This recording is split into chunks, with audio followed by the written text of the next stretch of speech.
G'day and welcome to the potty in which I connect with some of the most influential guests from across Australia and the globe to share their very inspirational stories. I was born with cystic fibrosis, a chronic illness in which I was told would most certainly ruin my life. But like many of the incredible humans that I have on this show, I'm on a mission to prove that we aren't defined by our circumstances, but rather how we choose to respond to them. I'm your host, the captain of the ship and the man in charge, Bradley J. Dryborough, and this is a lot to talk about.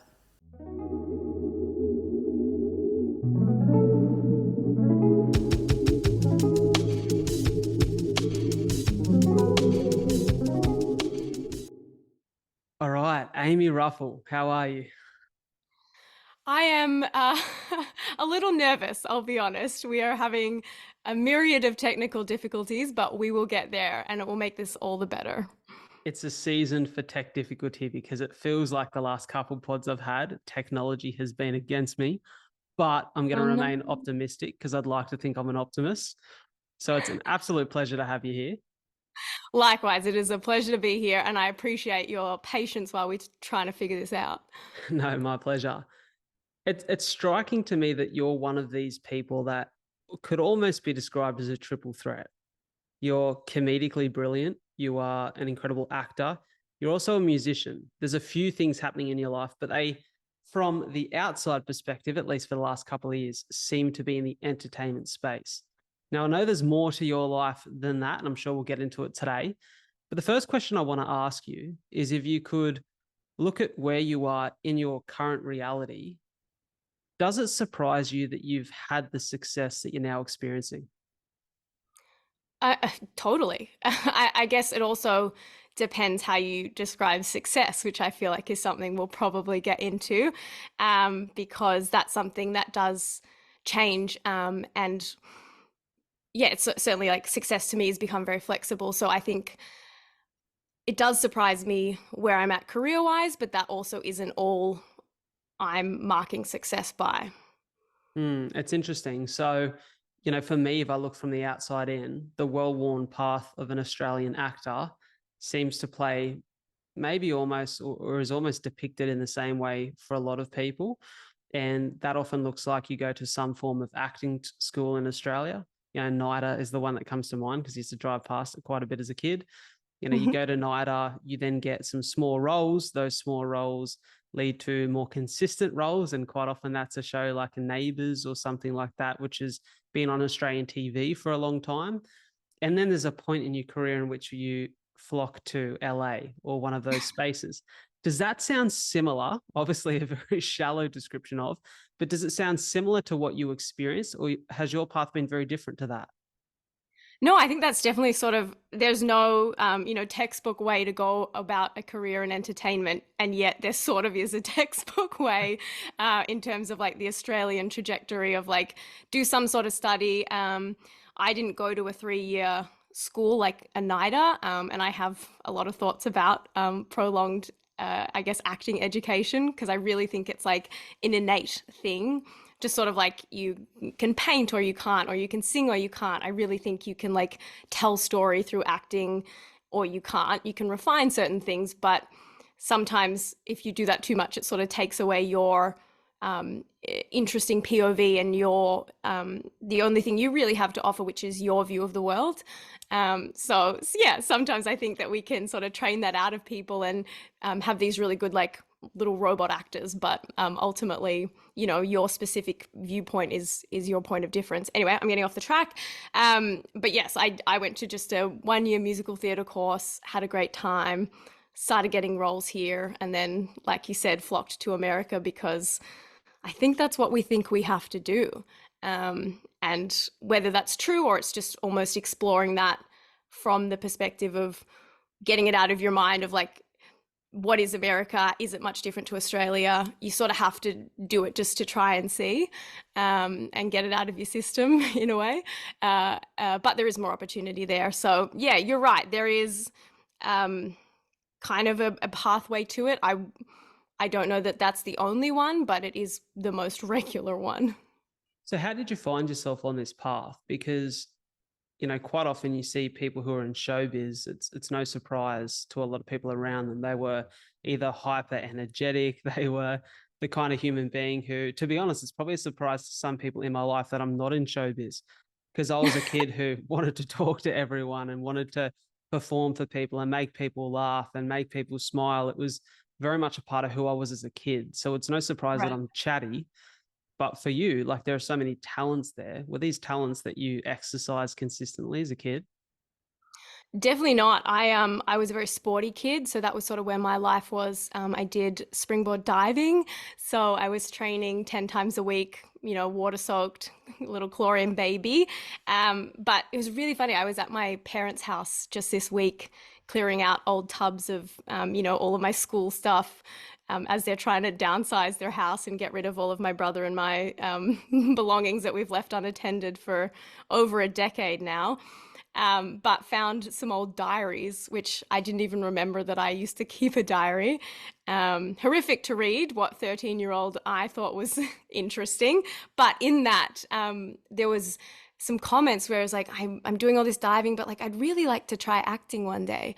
And it was just so wild to me to read that even when I was in like the thick of a very like sport-based elite training regime, I had this dream of obviously wanting to be an actor, not really getting what it was probably at that time in my life, but the seed was there, but I just certainly didn't have the time to exercise it until I got a bit older. Was that seed and that desire to want to be in the space of acting, was that a way of escaping diving? Like, was diving not serving you anymore, or was that genuine passion and interest for a field that seemed to be quite desirable from the outside? That's a great question. I wonder how much at the age of like 13, 14, is truly genuine. It seems like such a time rife with trying to fit in. And I think a lot of people at that age probably think being an actor seems really cool and interesting. And maybe at that time it is for less altruistic intents. It would be maybe like to be famous or to have people love you or something like that. It seems very glamorous, as opposed to diving, which I felt pretty, less exciting and the antithesis of a creative endeavor. But diving was not serving me, so maybe low key it was, as a way of like, maybe that could be my way out. But I think I've always really loved the way that acting connects people, and to me it's all about like storytelling and yeah, like being able to have empathy for other people's stories and experiences. That's my role as an actor, to try and understand a character. But I don't think that was probably going on at 13. So I find this really interesting, and probably what flagged that question or that thought for me is I recently read and listened to some people talk about a study in which a large number, in fact, quite a significant number of kids in their teenage years or even early years, I think primary school years, were surveyed about what they desire in life. And there was a bunch of things that they were surveyed on, and they sort of almost ranked them in order of importance. And I believe that years and years ago, like I'm talking a few decades ago, the results for this test spat out something along the lines of people wanted to belong to a community, they wanted to create families, they wanted to create essentially a community in which they felt as though they had a place. And they found that after recent surveys and studies tested this same theory in a very different society and time, that the thing that kids wanted more than anything was to be famous, to be known. And I find this really interesting because that's kind of the world we live in, right? The world where, Yeah. the average Joe or the average Jolene could potentially be significant because of their social media account, or, could live a life in which there maybe isn't too much meaning to it, but there's a lot of attention on it. And I find it Mm. really interesting because I think we're all human and we all have these innate desires to be loved, to be seen as significant, to feel a part of something, or to have people who look to us and admire us. There's something human about that, but it's also something that can be quite destructive. Yeah, I mean that that is such a bummer that the results are those fundamental human things of wanting connection, wanting to sort of have a role in your tribe, a way that you're contributing, and that everybody has that skill set. that gives them, I guess, like meaning and purpose. And now what people are desiring is sort of the polar opposite of that, because fame to me is the absolute worst part of my job. I hate that it's associated with acting in any way, because it like takes your anonymity away and all of those things, and tends to have impact on the people around you. But more than anything, a life of that can be really isolating. You often are like traveling and have to move to place, so it can be hard to establish a community and things like that. So when you hear kids want to be famous, it's like, if you want to be an actor, that's one thing. It's sort of a hard enough career, but the desire to just the fame side of it, you're always going to be wanting more, because it's out of your control, and once you get a little bit, you need more. And I think that validation that people are looking for from someone else, it is trying to feel like love and fill something up, but ultimately it feels so like out of your own reach. Yeah, I couldn't agree more. So what do you think that 13-year-old Amy wanted? Um, I mean, probably that. I think I've definitely had a lot of like that insecurity, and I guess the sad part is, I think fame makes you think that, or it sort of guarantees that people will love and adore you, right? You're always going to have like fans, whereas it's way more scary to take that away, and then I guess the risk of, will people love you for you? And I've had a really good opportunity to have I guess like notoriety at an early age, and have that, and then not work in that space, and I guess like have less attention and fame, and then get to see if people will still stick around for just the regular version. But I think, yeah, as a 13-year-old, I didn't feel like people maybe liked me, and so the idea that I would have this mass adoration is totally appealing. I'm really curious as to whether this resonates with you. So I'm going to read you something that I've been thinking about a lot lately. It was a quote that come from a friend of mine, Gemma Spegg's podcast. She's got a podcast called The Psychology of Your 20s. It's quite a successful show. And she's Mm-hmm. a trained psychologist, and she speaks about issues that seem to be relatable or relevant to us in our 20s and even like 30s, younger than that, 40s, like it's relevant to all of us. But, she's in her Mm-hmm. 20s. And this quote: "The world is divided by the people who are privileged by being ordinary and those of us who are damned by our desire to be remarkable." That really hit me for a six, because, and it almost feels shameful, and like there's a fear of judgment when I admit this, but there is a certain part of me that wants to be like, the reason I do what I do with the podcast and the reason I get on stage and speak is because I want to help people. Like, a big part of my purpose is to uplift and inspire hope in people through story. And so there's a huge desire to do that. And for me, this idea of being remarkable and being highly successful at something that is less ordinary is a huge part of my wiring. And sometimes, you feel doomed by that desire because things aren't going the way you planned. And it's really hard to settle for something that seems a little bit more ordinary. Not that there's anything wrong with ordinary, because some people love consistency of a 9 to 5 and love to do their job without any attention on them at all. I have to admit, I'm likely not one of those people, or at least not at this stage of my life anyways. I find that actually really challenging and really, really detrimental to my Mm-hmm. mindset. I wonder how you feel about that. Yeah, it totally resonate with that. And it feels, I guess, like shame is maybe an interesting word, even though I really try not to buy into guilt and shame too much, because it is sort of a unproductive emotion. But you feel ridiculous for, I guess, caring or thinking that that is a valid problem and concern in your life. Like, doomed by my own high expectations, given that's a place of privilege to be able to pursue those. And we can't have this conversation without recognizing like what's going on in the world right now and true Mm. concerns.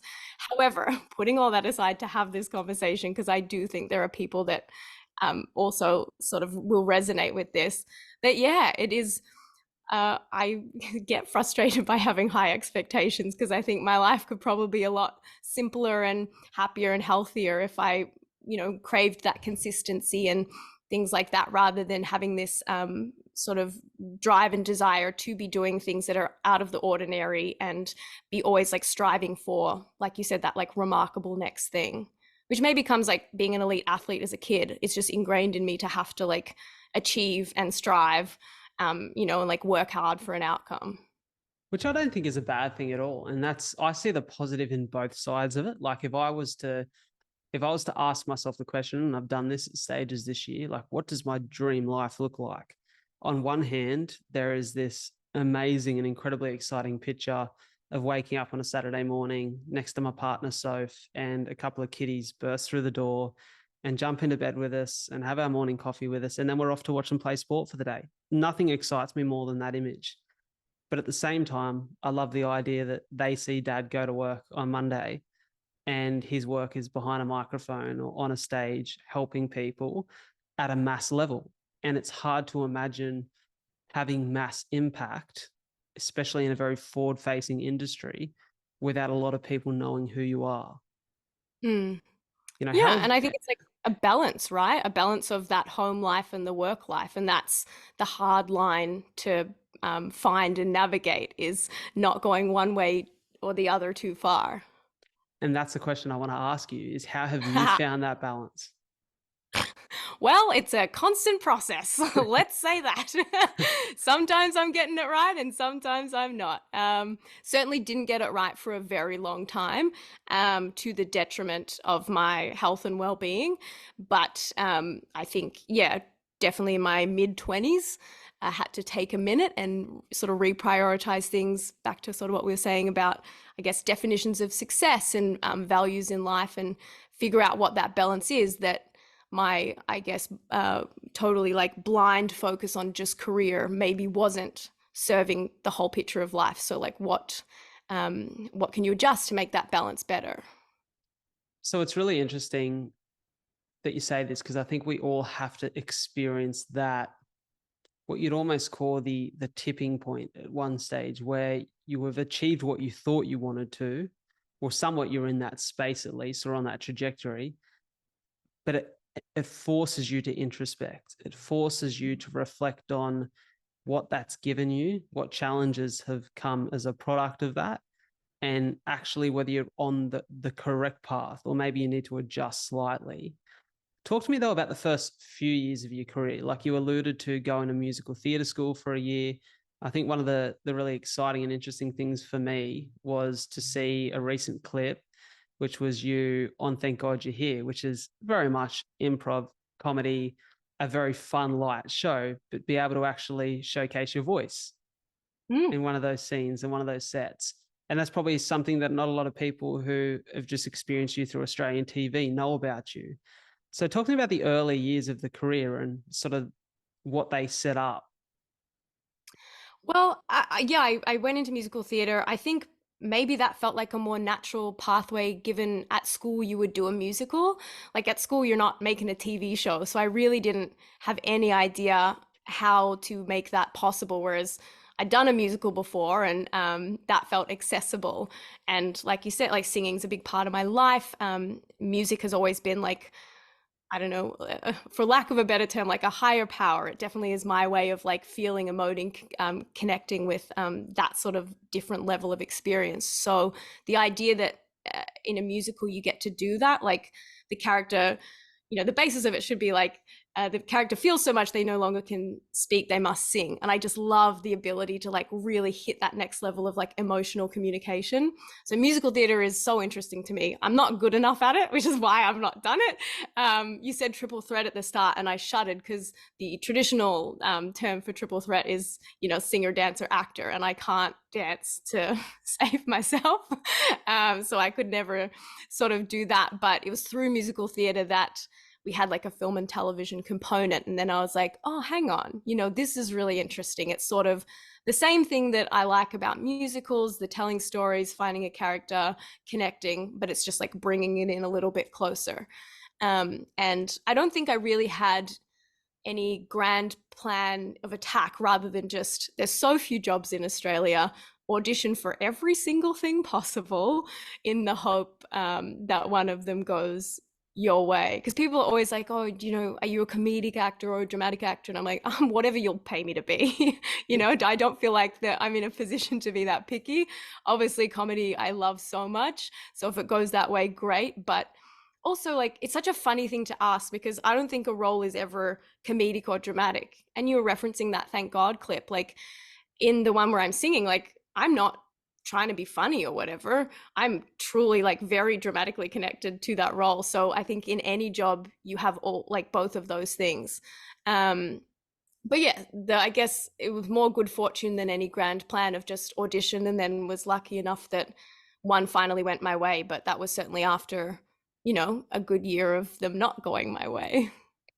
Before we get on to the one that went your way, I'd be interested to hear what the people around you were saying at this time, because you mentioned it there. Like, there is not a lot of work in Australia. And, Mhm. you know, I think everybody, and I think it's almost safe to assume that everybody at some stage in their early adulthood has some sort of pipe dream that they talk about, but often people will Yeah. shut them down for it. And unfortunately, that dream being shut down by the opinions of people around them, or by maybe the fear that they can't bring that dream to fruition, is the end of the dream, the end of that being ever a potential reality. And I'm certain that there would be at least one person in your life or a few people in your life who believed in you, but I'm almost certain that there'd be a few people who kind of tried to warn you away from this life.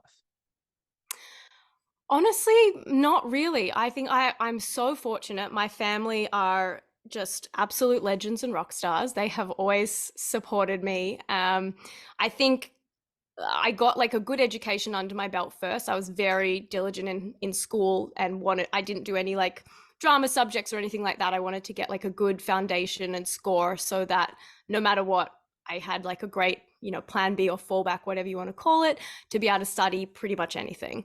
And I guess the wait for that first job wasn't too long. Perhaps if I didn't work for an extended period of time, there might have been like a knock on the door that was like, all right, what are we doing? But there was enough little tidbits of, I guess, validation or evidence that success could be possible coming that it kept, the hyenas at bay around me. They stayed supportive. And I would say it's, in the last maybe 5 years where I've had probably more questions about my own career, that they've been the ones that are like, you are good at this, keep going, even when I've been like, maybe I should, try something else. So I luckily have not really encountered that other than the old internal voice. Oh, and we can all speak to the internal voice. I'm sure we'll get to that at one point. But what was that first gig? So the first like major role that sort of made me move out of home, and really was the biggest one, was a show called Mako Mermaids, which was for Channel 10 and Netflix. So I moved to Queensland for that, and it was a 7-month shoot for each season. So in terms of Australian TV, truly unheard of, and sort of sets you up. If that's your first job, it's a very false impression of what most work in television is going to be like. But it was so amazing for 7 months to know what I was doing and to be able to do something creative. It was also a crazy job because it's very physical, shooting in the water. So it was I guess like baptism of fire in terms of what the job could entail, but has set me up with an incredible foundation of, if I could do that job, everything has been so easy since. How old were you at that point? I think 19, maybe 20. Because that's still like, I think about myself at 19, 20, and there were still so many questions around who I was as a human being, what I wanted from my life, what I'm actually good at, like what are my skills and talents at this point? What do I have to offer? There's so many questions around forming our identity at that early age of adulthood that come Mhm. into question and can be challenged by the experiences we have. I'd be interested to hear what your experience was like growing up at that time, whilst also having this really exciting job that puts you in front of a lot of eyeballs, you know, over the course of a season on Netflix and Channel 10. Like, how did you find that experience? Yeah, Very challenging. Yeah, like you said, at 19 or 20, you've got absolutely no idea. And even if you think you've got an idea, me sitting here at 31, I'm like, that person was, in the nicest way, a complete idiot. But moving out of home, like that's a big enough thing in itself. And I think even take the job out of it, I'm grateful that at a young age, I was forced to have that independence. I think like that is very traditional in the way American children grow up, but maybe not so much here. And so in just that sense, learning to take care of yourself was a huge part of it. But yeah, I think like the shoot was a really growing experience. And then, like you said, the show airing and the notoriety side of it was a whole other thing. Like I would be happy if the show never came out and no one ever saw it. And I felt the same, don't tell anyone, about Thank God, because that's so external from my experience. Like the joy I get from anything like that is doing it on the day, getting to play around with my friends and wear silly costumes. It doesn't need to ever, like, I don't need to ever see an episode, nor do I need people to, I guess, like have that weird relationship or recognition with me. I understand it's a part of the job. It's just the least interesting and least desirable part of it for me. So I think that was a shock to get used to that being a part of it, because up until then, anytime I've acted, it was like just for me and for fun. So then all of a sudden you're like, oh, there's another side, and there's, I guess, a consequence of it, which again, like having that can add a lot to your life. You get afforded a lot of wonderful opportunities when you're someone in the public eye, but it also means that people get very involved in your life. And I don't think there's any way to prepare for that. It's just sort of once it happens, trying to find your relationship to it, that's not going to derail your day. Of course. Now, I must apologize. I've never watched an episode of Mako Mermaids. Um, What? That's it. I'm out. but I No, have that's to good. ask, Probably was never for you. yeah, that was, so what's the demographic of viewers? Well, well, you'd think it was children, but my Instagram messages would indicate otherwise. Okay. Definitely, yeah, intended for children's television. But the best one I ever got was like I got written mail from a like Texas penitentiary to an address in Queensland that like not even my family, even like my brother wouldn't have known that address because I just lived there temporarily for like 6 months, right? So I was like, how does this man in a jail in Texas know where I live? That's wild. That is Yeah. wild. Because I'm really curious as to, so let's say in Australia, you Hmm. grow up in Australia, and as a young man, I idolized rugby league and rugby league players. And like my dream was to be the next Brad Fittler. And thankfully, in my own life, I had incredible parents as role models. And, my major idol and the man I looked up to was my dad. And that's who I Hmm. wanted to mirror myself off. And, for me, I'm lucky it was a brilliant example of what it means to be a man. But I wonder that, for a lot of footballers, and I've got a few mates who play football professionally, they often speak of the fact that you, at a very young age, when you're still trying to figure yourself out, almost get thrown into the deep end as a role model for children. And I wonder for you, was there any weight of expectation to be some sort of person outside of the show for the children and the young girls that watch? I think I think that only is like exacerbated now with social media, right? Like I do feel that way in terms of wanting to use that platform I've been given for something decent. And I think on the show I did feel it in the way that we were older than our characters, and I found it quite difficult playing someone so young that people would be looking up to me and being like, well, why don't I look like that at that age? And, there was a guy on the show playing a merman, and he was a 25-year-old, like buff dude playing a 15-year-old kid. And you're like, are we setting like really challenging expectations that kids are not going to be able to meet? So I did feel really conscious about that. And like, yeah, I think about it a lot in terms of like body shapes and things that we see on screen and how they tend to be of one specific type, and I don't think that's like right or representative. So I do think about that a lot, and I think the only way to kind of combat it is by, now people do have access to you via the internet. So what are you putting out there, and what's going on your social media? That's like the only way to control the messaging. But I will say, like when you're talking about football players and them being role models, we disproportionately put that expectation on people that haven't asked for it and probably aren't equipped for it. Like the people we raise up, put on these pedestals and make our heroes and role models.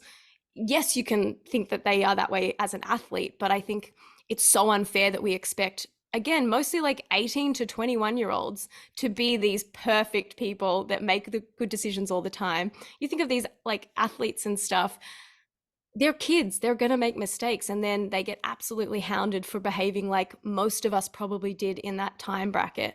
And so I think like we have a big responsibility. The media does, for sure, they're the absolute worst, but us as like, I guess, consumers of content and people need to do better at remembering that like that is just a person, that's someone's child, someone's brother, that like they're not infallible. I couldn't agree more. And I often think the media, who most of the people, especially in rugby league, who write about the game itself and the personalities in it, somewhat forget that 20 years ago, they were that age too and likely Mm, had a lot of fuck ups. It's, totally. it's like let's not forget where you came from, because we all experience that part of our life differently, and it's a lot of pressure to put on someone at that age. You spoke before about that, almost that feeling, that need, that part of the well-worn path is to fly out of Oz and land in, the big smoke, which for entertainers is LA. What was that experience like? And was it an opportunity that called you over there? Or was it just the desire to explore it? Yeah, I think like a bit of both. It felt like the right time in my career to do that, coming off, these seasons of a Netflix show, which was, getting global exposure. And so there were agents that wanted to meet with me, and my Australian team wanted me to meet with them. So it felt like absolutely the right thing to do at that time. Um, I think too, your brain does think like, what if? When you're in Australia, you're thinking like, what's going on over there? And you do need to sort of figure that out for yourself, because I think going there, the work opportunity, of course, there's more, but it makes you confront that question of like, is work everything that I want my life to be? Am I willing to pack up my world and move to the other side of the world, and start again, and like not have my support system, my community, my friends, and go after this like very solo pursuit at the cost of everything else that I've built in my life. And there's a time to do that, which I think is, for me, was in my early 20s, and it felt good and right to do that. But I think if I ask myself that question now, I wouldn't be willing to compromise on those same things again. So you mentioned there, to leave. The one thing that you mentioned leaving was like your support system and the people you love and the people you have around you. I'm Mm-hmm. curious as to whether you found, because it sounds like you found that experience difficult. Was the difficulty in moving away from the people you love, or was it not having them there to support you through a form of challenge or hardship that you experienced whilst there? Probably both. And I will say I found moving home to Australia more difficult, because by the time I did my time in LA, I'd been there for, a 6-year period, and I'd made myself very at home there, and figured that out. And I think it's the constant chopping and changing, which is harder, not necessarily moving, but if you are constantly moving, then that becomes really difficult. But I certainly did miss my family, and both of my parents in that time have like developed, they live with disability now, and so that's something that factors into my decision making, because I no longer want to be on the other side of the world. But at the same time, yeah, when things were tough over there, if you don't have home to go, like somewhere to go and have a coffee and talk about the stressor, or do things like that, it does make anything that you're going through just like a little bit more challenging. I'm interested to hear, like, for you, was that a positive experience? Like, did you come away from 6 years? Because 6 years is a long time to spend anywhere. Did you come Mm-hmm. away from that and go, that was well worth it? Obviously, regrets an interesting conversation, because often you learn something from an experience regardless. But I'd just be interested to hear, like, if you had your time over again, which is very much a hypothetical situation, we can't gift you that. Would you fly away, or would you stay at home? No, I would do it and 1,000 times. It was the best thing that I've ever done. Well, no, I'll take that back. It was a good thing that I did. I don't think it's the best thing I've ever done, but it's certainly professionally, creatively. forced me to grow so much. I don't think I would be where I am today as a comedian without having what I did over there. The training and stage time and exposure I got, you cannot get in Australia. We just do not have the, I guess, like comedy community and foundation in improv. Stand up Australia is huge and amazing for, but not really for improv.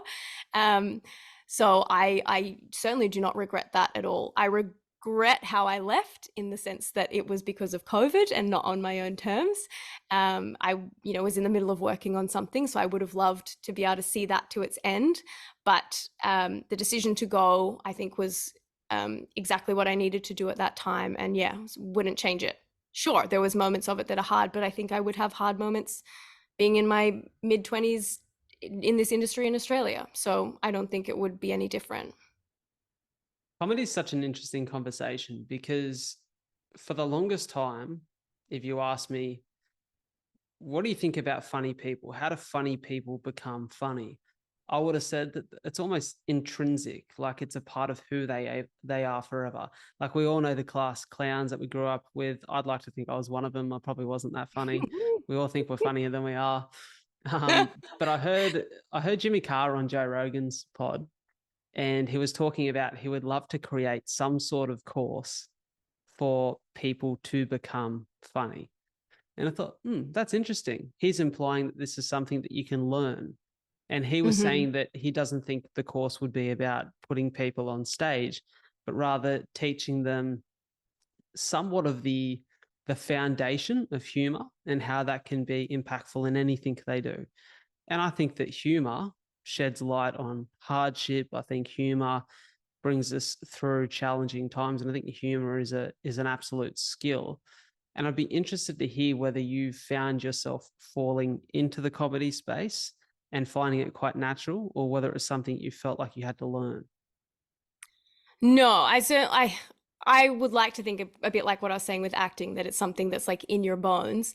Certainly there are like I guess techniques or styles that you can refine like anything, and there is structure to stuff, a setup and a punchline, and or an improv show has sort of like a set format, but within that you've got to have funny in your bones. You either do or you don't. And I think it's a lot about confidence and connection. Like I perform with a group of people, and the more you know each other, the funnier you can be, because it's about having that relationship and that trust there. But I would love to go to this class to see what they think. What is a comedy class? Like that sounds so funny to me, the idea of someone teaching people to be funny. So I want to do the class for that purpose. I think it would be a very interesting setting. And to be fair, if Right? Jimmy Carr's running it, I'm all around it. I'm all But I around also it. just think that would attract some of the worst people that are like, yeah, I believe I can learn to be funny. But I do not want to be in a room with those people. It'd almost be more hilarious to watch the efforts.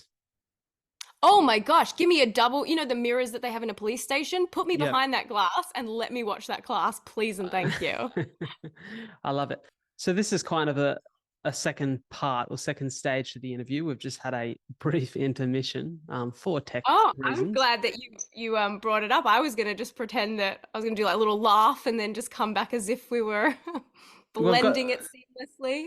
we have to be honest that tech has not been on our side today. We said it at the front end. We'll say it at the back end.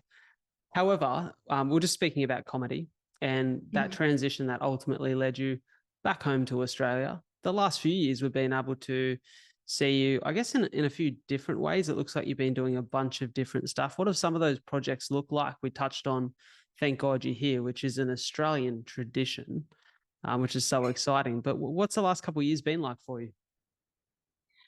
Certainly the tail end of the last couple of years has been, in a work sense, more fruitful.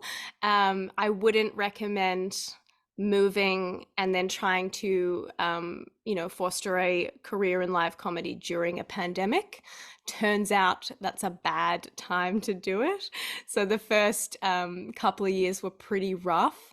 In 2020, I still was working for a show in America, so I would work remotely from my parents' basement at, there would be a Friday night show, so it was like Saturday morning for me, and then, close the laptop at 1 p.m., feeling absolutely disjointed because, just done this crazy hyped evening show in America and then sort of, walked my 5 kilometer radius, as was 2020.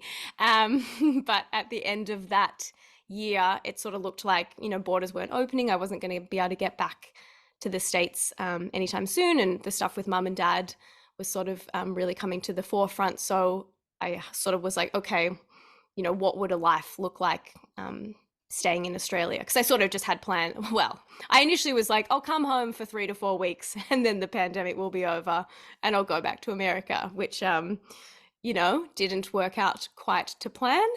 But yeah, so then 2021 and 2022 were, I guess, a bit messy, trying to figure out how to make that work here. And so much of comedy is about your community and, working with people that you know and love. And I hadn't lived in Melbourne since I was 19 when I moved for that acting job. So it had been a decade. So I didn't have that community and foundation here. So it was sort of starting from scratch. And I can basically chart out the little little pieces of kindness and generosity that individuals showed me that led to how I ended up, getting to perform live comedy and doing Thank God You're Here. That it just was people, going above and beyond me asking questions and asking for help, and then people responding with just open arms and willingness to support me. That over 3 years have sort of managed to now have what I feel is like a great comedy community, but not just for the work side, for the friendships and belonging side. I feel like I have my place here now and my people now, which the jobs are incredible. I'm obsessed with them, don't get me wrong, but that other side of it is what, in 2020 I felt like I was lacking, just not having a community. It's really interesting. You just spoke there about asking people for help and experiencing that kindness. I found it really interesting that I spoke at a school at the start of this week, a school that I've spoken at before, but to a group of their year 12 students. In fact, it was their whole year 12 group, probably about 100 kids. And at the end, I spoke for an hour and I stayed around for an hour afterwards, and all the kids just come and ask questions, and we were chatting and just speaking about a bunch of different things. And one of the lads asked me a question that I found really interesting. He said, has anyone ever said no to coming on the podcast? And I found it quite funny because, in fact, hundreds, maybe thousands of people have said no or haven't responded, because that's the nature of trying to build something from the ground up. Is you have to pitch yourself and you have to get very comfortable putting yourself out there and very comfortable receiving a no, because it doesn't grow without some sort of intent to reach people that are of profile or have incredible stories that maybe just aren't comfortable sharing them, or maybe just don't have the time for you at this stage because it's not, it's not a valuable enough experience to be in front of your audience. That's a huge part of growing something. It's a huge part of trying something. And I found it really interesting that in a world in which we have seen society move towards this, we spoke about it before with reality TV and things like social media, people who can be somewhat unassuming or don't intend it can sort of find stardom and find success in the limelight through maybe just putting out a video on a social media platform like TikTok, and all of a sudden they're a hit. And it's sensationalized this idea that everyone can be successful for any reason. And it's actually kind of like, I guess it misleads people to think that everything is easy or that success is easy. The truth is it's not. I'd be interested to hear what it felt like for you to have to pitch yourself. Was that challenging to ask for help? Of course, yeah. I think it's really hard to ask for help, and it can be like a humbling experience to be like, I'm in a position where I need to ask for help. And I think for me there was a bit to get through in that sense, because I felt like I had worked really hard in America and built up the network that I needed to, and like, I guess, the resume that I needed to get the job that I wanted to do and to be getting the performance opportunities. I felt like, I'd done my time, done the hustle, and then was sort of getting into that period where you're rewarded for that and get to then be working in the way that you want to. So then coming back to Australia and feeling like you were back to square one,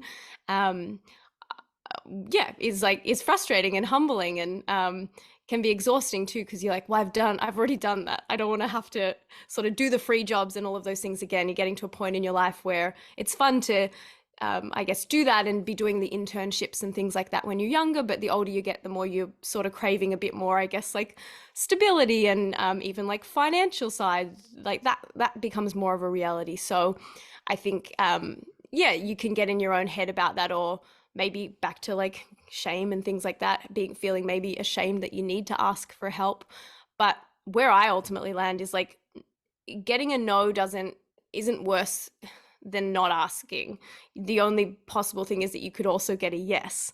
Like, I haven't lost if I get a no, but I potentially can gain if I get a yes. And so I always think, as long as you're being reasonable with what you ask, and if you don't hear or get a no, you don't keep pestering someone. I think asking is always a wonderful and okay thing. And like, if when I get stuff like that, I love it. All I want to do is like try and help someone the way that I've been helped too. Like, you're only stronger by the people around you. So I think, yeah, like a no is not something to fear. It's just a pathway to another possible yes. I'd be interested to hear whether any of the no's you received in that period encouraged some form of growth or almost like a step up in approach when pitching yourself the next time.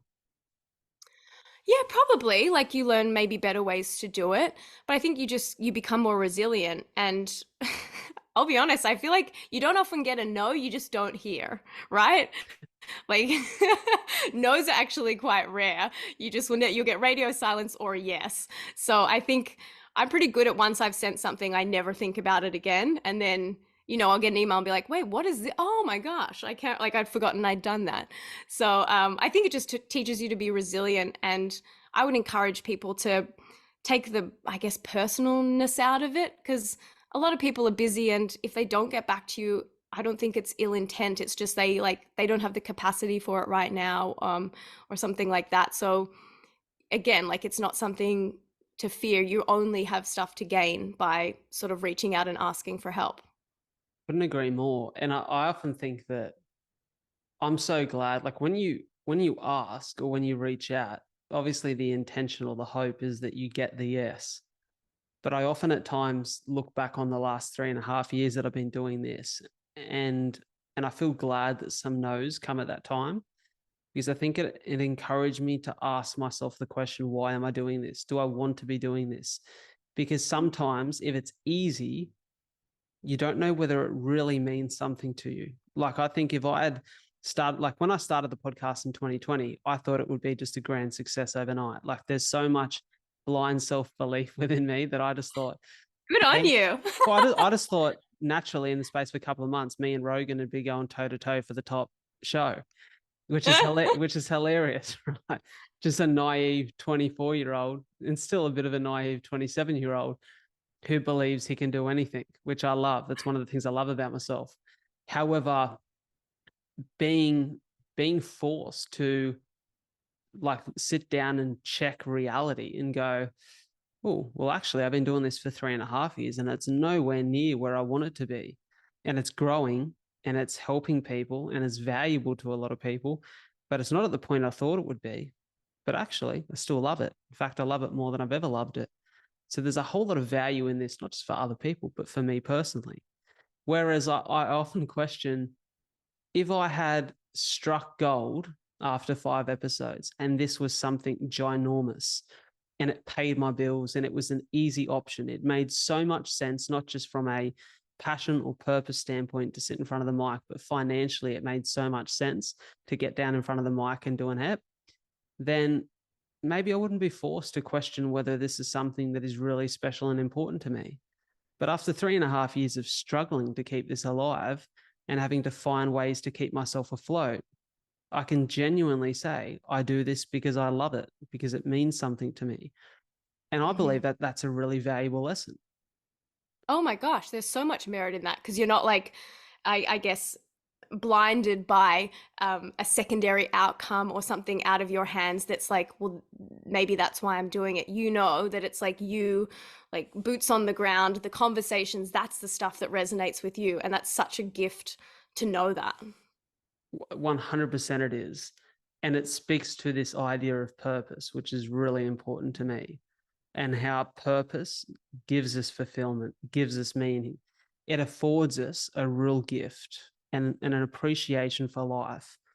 And if you don't mind, I'd like to go a little personally into that for you, because whilst I'm stunned by everything that you've done in your career, you've alluded to a couple of times now your parents and the fact that they're now facing challenges of their own. And, being their daughter, it's really unique when you are a child of two incredible people that you have a lot of love for, and you transition from being just their child to now something else to them. And for me, I'm really proud that I get to say, whilst thankfully my parents are in great health and I'll always be their boy, I feel as though I've almost transitioned into this space where I'm not just their kid anymore, but I'm their friend. And they can lean on me when they need it. Yeah. And I can lean on them. And that's actually for me, it's a really nice feeling to go, these two people who've done so much for me, now I get to be more than just a child to them.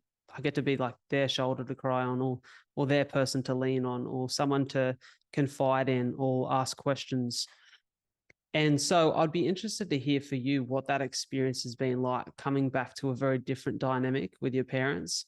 And I know, like, for the audience sake, we met through your work producing a podcast that speaks to people who have been challenged within their own lives. And so there's obviously a bunch of stuff you're doing, and I know there's a lot of stuff you're doing in that health and charity space. So just be interested to hear about this experience. I've just thrown about a million questions at you, but I'm going to let you just talk freely now. Great, great, great, great. I should have been taking notes.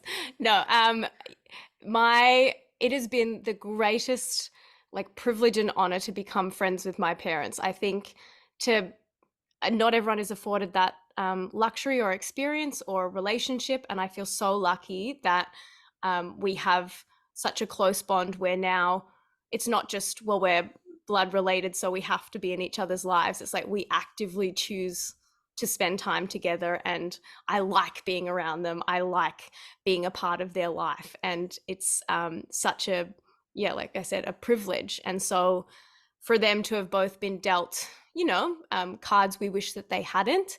Dad lives with Parkinson's and mum lives with MS, so they're both these degenerative disorders. My heart breaks for them, and I wish I could do something about it, but the best thing I can do is to be there and, like you said, like, be their friend. And I guess it's a bit of an identity shift for everybody. To the people that have spent their whole life caring for me, now I have the opportunity to, I guess, pay them back in a little bit of a way and start to help them out and care for them as they require more of that. But yeah, it certainly is hard to watch people go through a challenge and have their life be forever changed and sort of just continue on that trajectory. But my way of, I guess, coping is to try and dive into that. Like, how can I support them? I can't change their physical symptoms or their diagnosis, but I can support the charities that are doing the work to find a cure.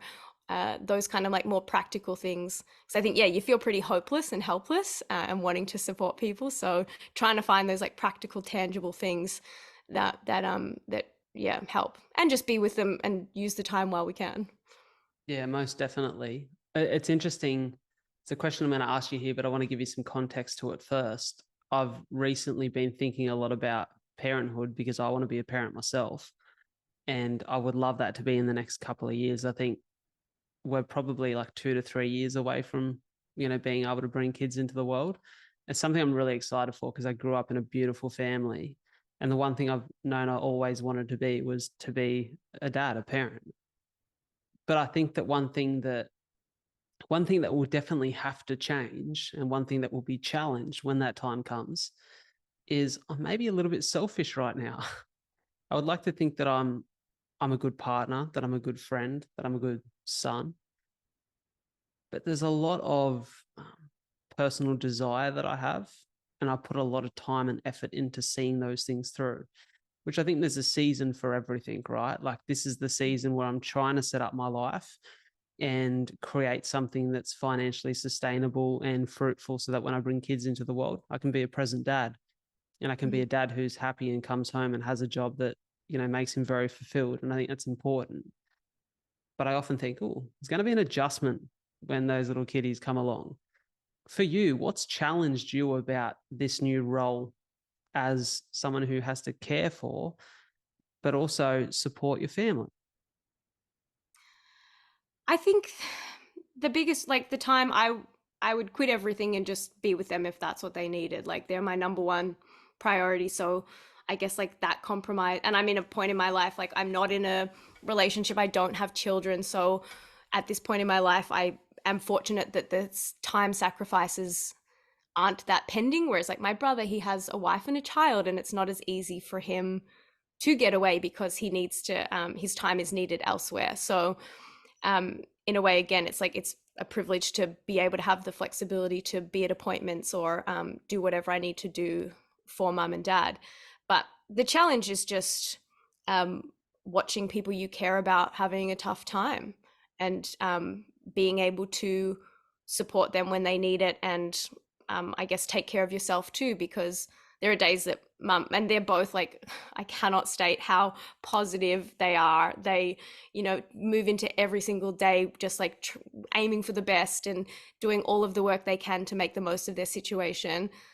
But they still have days where it's frustrating for them, right? And so I guess it's the challenge is seeing that and watching them struggle, and then how do you take care of yourself so that you can be that support for them, but I guess not take on too much of that in a way that then that's a real heaviness. Because I think carers fatigue is something that isn't often talked about, but is a very real thing, because again, you can feel ashamed that you're struggling with someone else's struggle. So I think it's a very important thing on a broader scale to acknowledge that, like, if you are caring for someone, it's okay to take care of yourself in that role too. Does it make you feel like, you spoke to you have the time Mm-hmm. and you don't have a relationship with kids at the moment? Does it make you feel as though you can't have those things at this stage?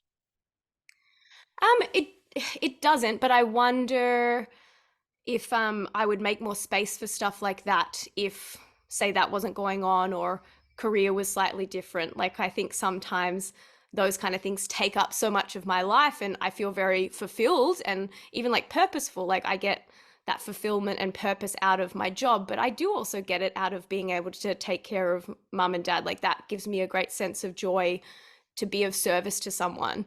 But yeah, you probably wonder, like, maybe if those things weren't the way they were, that would I be more actively pursuing like a relationship or something like that? Because I genuinely like feel like I don't care or have the time to do that. But I know inside, like, I would love to have a partner. I think I would be a great teammate. But yeah, I just can't seem to find, I guess, the way to prioritize that in the way that my life is right now. I would love to see that for you. And not that I think, well, I think it's interesting, right? Because it's almost as though the last 5 years, there has been this push towards, like, men say that they don't need women, women say that they don't need men, people say they don't need partners, that they can be happy alone. And I think all those things are true, but it doesn't mean that you shouldn't want it or that it's not nice. Because I was living a great life, and there were plenty of good things about my life before I met Soph. But God, it changed my life forever. And I think Yeah. everyone deserves to experience that. Everyone deserves to have someone in their corner who loves them unconditionally and wants to be there for them through the challenges and to support them. And I identify, just having spoken to you over the course of this app, and like, I can tell that you have such a good heart. And I think that people with good hearts deserve to be able to give that love to other people who can give it back, and, create a partnership with them. So I definitely think it's something that I love to hear that you're still open to it. I think you should definitely make time for it. Thank you. It's very nice of you to say I have a good heart. I would say I'm a very good actor. Who knows? No, I'm kidding.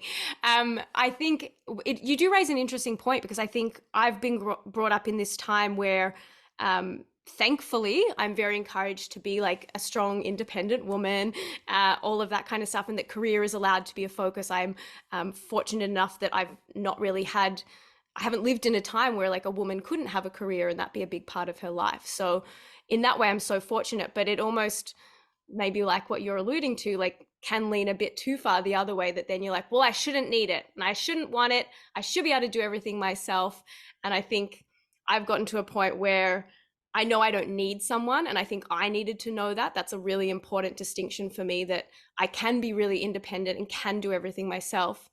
So while I don't need that person, it's still okay to want someone and to want to add an additional thing that doesn't fill a void or a hole that's missing, but it simply like adds on top and elevates. So I think getting to that point is the important part. But for sure, I felt like I shouldn't want that, because you sort of encouraged to be like, no, like, all the single ladies, independent woman stuff. Yeah. Well, I love what you said there. I couldn't agree with it more. And I think about this all the time because I have a very good feeling that I'm going to be a girl dad. I feel as though life is going to give me a bunch of little daughters that I'm going to have to stress about and freak out about. And I think, what am I going to want to teach them so that when they get to a point in which they're out in the world and potentially creating relationships that they know? And my thing would be that competency breeds confidence. And if you feel as though you're competent and don't need someone to support you, and I think this would go for guys as well, if you feel as though, because there's plenty of guys who find a partner that maybe fills the void that mum used to fill, like, and we hear about, daddy issues or mummy issues in relationships all the time. But I think if you can have competency and know that independently, you know how to go about your business and you are secure and confident in doing life individually, that means that you find a partner who's a healthy partner for you because they're not filling a void, but they're adding to your life. I remember this beautiful quote from Big Sean and his partner, Gene Ico. And Gene Ico said to him, like they've been together, but they were doing like this live video back and forth. And she said, I don't need you to complete me. I need you to compliment me. And I thought, Ooh, how beautifully said. That's yeah, it right I there. love that so much. Yeah, two people living like independent, fulfilled lives that choose to come together. Like chef's kiss, that's what you're after. 100%. Hey, we've reached an exciting point of the podcast, the point of the podcast in which I've not done this for a while, but I'm bringing back what I would like to call 5 rapid questions, but I think because of my ability to ramble, we're going to call them 5 moderately rapid questions. I think that's catchier anyway. It's very catchy. So I'm going to make sure that these questions are in front of me because it's been a little while. In fact, I've never asked these ones before. They're new questions. Wow. Well, thank you for debuting them on me. My absolute pleasure. Are you ready to roll? Probably not, but let's do it anyway. That's the attitude. Is there a personal challenge that you wish you'd addressed earlier in your life? Oh boy. Yeah, I mean, I wish I'd gone to therapy earlier, for sure. It took me about 9 years from the time someone first said I should go and see a psychologist to when I actually did. So we could have probably, really sped up the process there if I'd gone 9 years earlier. What was the reluctancy to go to therapy at that point in time? I mean, probably, being young and thinking I didn't need it, and it being someone telling you have to go, rather than when I ended up going, it was at a point where like my life was unmanageable and I was like, I want to change. So it was the difference between someone telling me I needed to change versus me truly believing it. So I don't think I could have gone any earlier, unfortunately, because it had to come to the point where I knew that was what I needed to do. But boy, it would have been great if I'd known that. I love that one. I think it's a really important one. How do you? We've spoken about this in some form today, but how do you personally define success? Success to me is just like being the happiest and healthiest version of yourself and being of service to others, and having a purpose that fulfills you. I know that's like 4 or 5 kind of things, but I kind of see it as I visualize a pizza and there being like the slices. And so, there's a slice for happiness, a slice for health, a slice for career, a slice for creativity, a slice for being of service. So it's not one thing, but there's like, I guess, like, 8 to 10 key things that to me define success. And that sort of takes the pressure off one thing being everything too. So it means that like, one of those things can slip a little bit, but you've still got these other pillars that mean your life is still of meaning and okay. Whereas, in the past, success was a career thing or a relationship or this. And so if one of those has a weaker moment, you're in trouble. So I think it's still key important things, but there's a few of them rather than just one. I think that's an incredible answer. I love that. And I think that'd be a great lesson for a lot of people, that your life is bigger than one thing. Yeah, the whole pizza, baby, just not one slice. And we're all about eating whole pizzas. So, question number 3. What is the greatest lesson that failure has afforded you? The greatest lesson that failure has afforded you. Man, I wish I'd had time to think about like a really thoughtful answer for this, because I think, in 24 hours I'm going to be like, why didn't I say this? um, I mean, it. I guess what comes to mind now is like it teaches you resilience, and it teaches you, I guess, like gratitude for it when it works. If things are too easy, you maybe don't um, appreciate it the way you could. Beautiful lesson. I think there's something to be said in that for all of us. That would be completely relatable. Okay, great. Well done. I don't think you needed time. You nailed it. I'll email you what I really want to say and you can AI my voice in. Okay, I like it. The 4th question here, I've got to give a shout out to Soph, because this was a question that Soph suggested. And I really like it. Shout out to Soph. It's actually my favorite of the 5. If you Okay. were writing a book about your life, what chapter changed the direction of your life, and what would the title of that chapter be? Good grief. Great question, Soph. We love this. Um, boy, oh boy. I guess the chapter would be let's just say, when I stopped diving, because I guess that ended my athletic life and was the genesis of my creative life.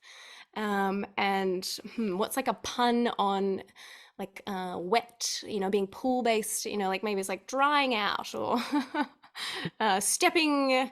No, that's bad too. This is why I'm not a writer, everybody. I don't know what the chapter would be. Chapter 4, let's say a number. I like it. I like it. And to be fair, it's almost like you never got out of the pool because you dove straight into life as a mermaid. Yes, which again is something that we could talk about for hours, how deeply waterlogged my life has been and why I'm a bad Australian now, because like I hate going to the beach, hate being in a pool. We all have our moments. The 5th question I want to ask you is our final question, and it speaks to somewhat the theme of the show. As I would like to think you know by now, and the audience, that the name of the show is a lot to talk about, but what's something you find particularly hard to talk about? I I find it really hard to talk about disordered eating. It's something that's, it just seems wild to bring it up at this time of the podcast, but it's something that's been a part of my life for a very long time. And I think we've come a long way with how we talk about mental illness and that sort of space. But I think there's still a lot of stigma and taboo around eating disorders and a lack of understanding. And yeah, I still, I wish I found it easier to talk about, and I'm trying to be better at talking about it. But yeah, I think that's something that still needs more education so that there is less shame and guilt for the people living through it. Can I ask a little question on that and just extend this a bit? Because I think it's a really interesting point that would be helpful for a lot of people. Uh-huh. It seems as though you're alluding to your own experience at some point with eating disorders. Mm-hmm. What was it that you think was how would you identify the beginning of your first challenges with this? I mean, I ended up in hospital, and I get like a trigger warning for anyone that is living through something like this. You sort of do have to talk about body and weight and hospitalization, and I know that can be triggering for people, but I guess I truly had no idea or understanding of the mental side of it, but just physically, I was severely underweight and very unwell, and had, heart and kidney failure at that point in time. So that was really how naive I was to it, and my family was to it, that it was when it was physically that bad, we realized there was an issue. I've since come to learn obviously so much about it and what that illness was trying to do for me. It's a way to control something in a space that felt uncontrollable, and a way to navigate feelings or emotions that I didn't have a better coping mechanism at the time. It's a numbing thing, just like how people can use alcohol, drugs, sex, or things like that to change the way they're feeling. It works in that same capacity. But yeah, when it first sort of popped up into our lives, it wasn't something that any of us had an awareness of. So it was, yeah, until it physically became really bad, that we realized that there was even something going on. Yeah, once again, tell me if I'm prodding too far here because I don't want to make this personally challenging for you. But, No, you no, we're spoke good. about it being a way of controlling something in a very uncontrollable space.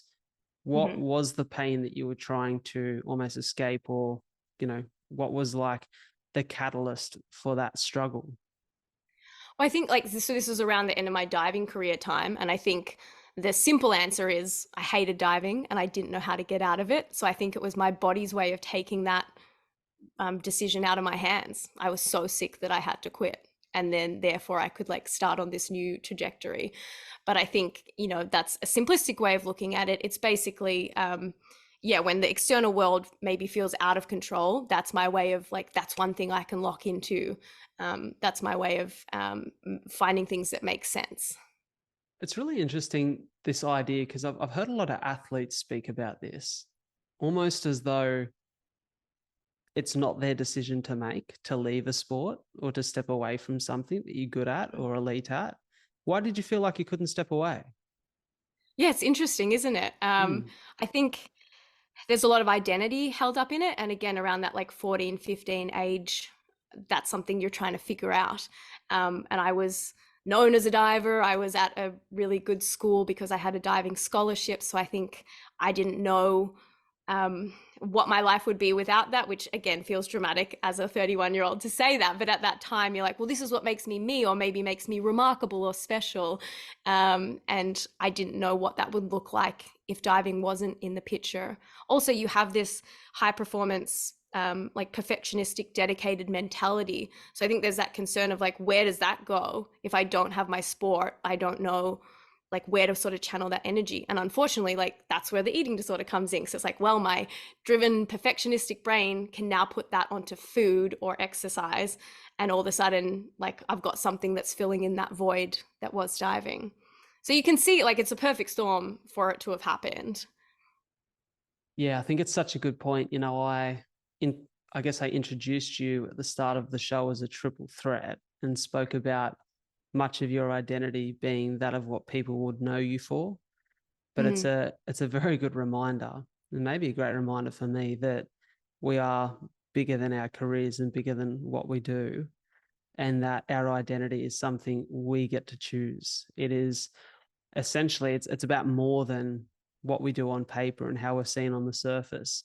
And I think, after speaking to you throughout the course of the last hour or so, like I said, I think the thing that stands out the most is the good heart, the desire to help people, that goodness in you. And it's a great reminder to not pigeonhole ourselves. And also that your identity can be flexible and it can be multifaceted too. So it can change over time, but also it can contain a bunch of stuff. Like I think maybe it's helpful as someone that like is a comedian, and I like to think of myself as like a funny, light, silly person. But I also have like that other part of me, but neither one of those define me. And I think my reluctance in the past to speak about disordered eating is because people then think you're one thing, right? Whereas I'm like, no, no, no, I can be like the person I am on stage, and I can be the supporter to my family, and I can still have those things that have been a part of my life in the past. Like no, neither one of those things is my entire identity, I guess, is my point. That like, yeah, you can change it, but you can also have different parts of it. Well, I tell you what, it feels like we're leaving everyone on a firecracker, because that was very meaningful. And, I feel very privileged that you wanted to share and open up there. But thank you so much for being a part of the show. It's been brilliant to speak to you. And for me, the joy is always in speaking to someone that I think I know, but I don't really know. So much comes to the surface. So thanks for your time, Amy.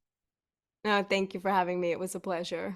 I'll make sure that everyone can find links to what you're doing, where to find you, where to chat to you, where to keep up with your life in the show notes to everyone who tuned into the app. Thank you so much, and we'll see you again. Thank you so much for tuning into another episode of A Lot to Talk About. It means the world that you guys are in my corner, that you continue to listen to the show every week. And if you could do me a massive favor by following the podcast on whichever platform you listen to it, and sharing this episode in particular with just one friend that you feel would benefit from it, that would mean the world to me, and it would help the show grow. The more the show grows, the bigger the guests we get on, the more that we can do, and the more we can share and support you guys, the listeners, the viewers of the show. Before I go, I want to pay my respects and recognize the traditional custodians of the land on which we meet and record this podcast.